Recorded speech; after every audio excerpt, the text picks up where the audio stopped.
मेरे इस चैनल पर आप सभी को प्रेम भरी नमस्कार। आज जो मैं आपको सुनाने जा रही हूँ, इस स्टोरी का नाम है शादी रह गई। दयाल सिंह की 3 बेटियां, एक बेटा। वो छोटा था। तीनों बेटियां बड़ी थी। 2 की शादी हो चुकी थी। तीसरी बेटी के रिश्ते की बात चली रहती थी। पढ़ी लिखी ग्रेजुएट थी। प्राइवेट स्कूल में पढ़ाती थी। शाम में वो घर पर बच्चों को ट्यूशन भी पढ़ाती थी। बड़ी कक्षा वाले बच्चे ट्यूशन पढ़ने आते थे।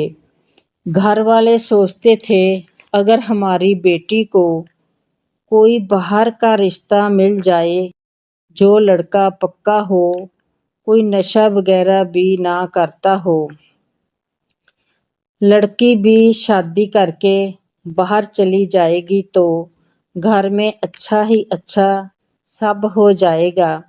इसलिए उनको कोई रिश्ता पसंद नहीं आ रहा था। सभी को बोल रहे थे, बेटी के लिए कोई रिश्ता बताओ। ऐसे ही एक दिन दयाल सिंह के साले का इटली से फोन आया। राजी खुशी की बात करते करते बेटी के रिश्ते की बात चल पई तो उसने कहा, जीजा जी, आप इस बात की चिंता मत करना, मेरी भांजी है। अगर आप कहो तो मैं यहाँ इटली में कोई लड़का देख दूँ। हमारे पास काफ़ी अच्छे अच्छे लड़के हैं जो काम साथ कर रहे हैं, तो देख लेते हैं। दयाल और उसकी पत्नी ने कह दिया, ठीक है, हम भी यही चाहते हैं, लड़का पक्का हो, पहले से शादीशुदा ना हो। आजकल बहुत धोखा हो जाता है। अगर आप रिश्ता कराओगे तो हमको कोई चिंता नहीं होगी। लड़की का मामा है, कोई गलत थोड़ा रिश्ता करेगा। कुछ दिनों के बाद इटली से रिश्ते के बारे में फोन आ गया। उसने सारी बात अपनी बहन और बहनोई के साथ की। उनको सुनकर सब ठीक लगा। फिर बात आगे बढ़ी तो उन्होंने इटली से वीडियो कॉल करके लड़के और लड़की की बातचीत और देख दिखाई का काम कर दिया।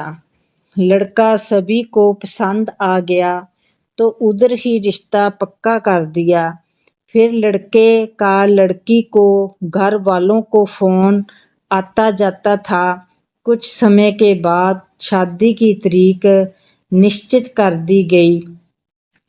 लड़की के मामा का कहना ये था, हम इतनी दूर से बार बार नहीं आएंगे। जब आप लड़की की शादी रखोगे फिर मैं आऊँगा, तो और भी जो काम करने वाले सभी काम कर लूँगा। लड़के वालों ने भी शादी करने के लिए कुछ समय पहले ही आना है। सभी ने छुट्टी ले ली, टिकट बुक करा ली। इधर लड़की वालों ने लड़की की शादी की पूरी तैयारी कर रखी थी।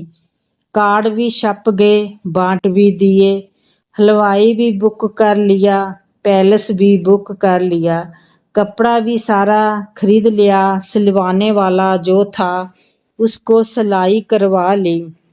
गहने भी सभी खरीद लिए। जब इटली से उन्होंने आना था तो 2 दिन पहले ही लॉकडाउन लग गया। सभी फ्लैट बंद, बस बंद, रेलवे बंद, सब कुछ वहीं का वहीं रुक गया, जैसे जिंदगी ही खड़ गई।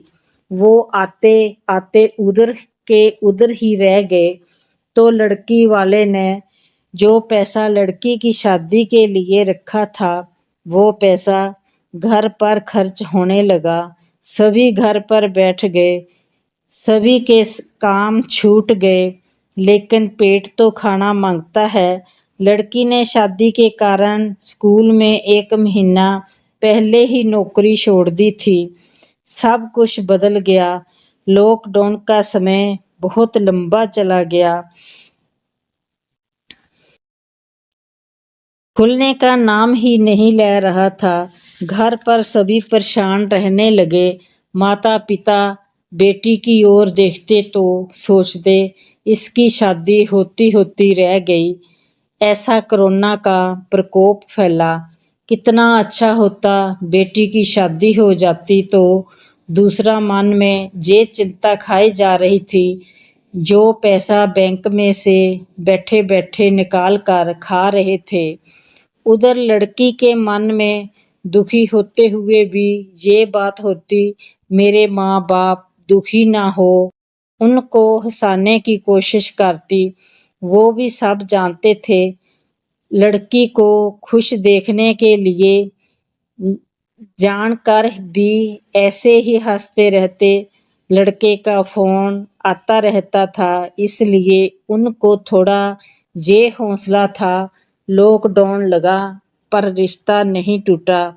शादी 1 साल और आगे चली गई तो कोई बात नहीं, देखते ही देखते ये भी समय बीत जाएगा। लॉकडाउन खुलने पर भी काम नहीं खुले। सभी लोग बेले घर पर रहते, कभी टीवी देखते और कभी फोन पर उंगला मार लेते। समय बिन काम से नहीं गुजरता। सब उसका ही हुक्म है। जो हो रहा है जहाँ होएगा। दयाल सिंह की बेटी की शादी रुक गई उसके हुक्म के बिना, इसलिए कहते हैं कि पत्ता भी नहीं हिलता।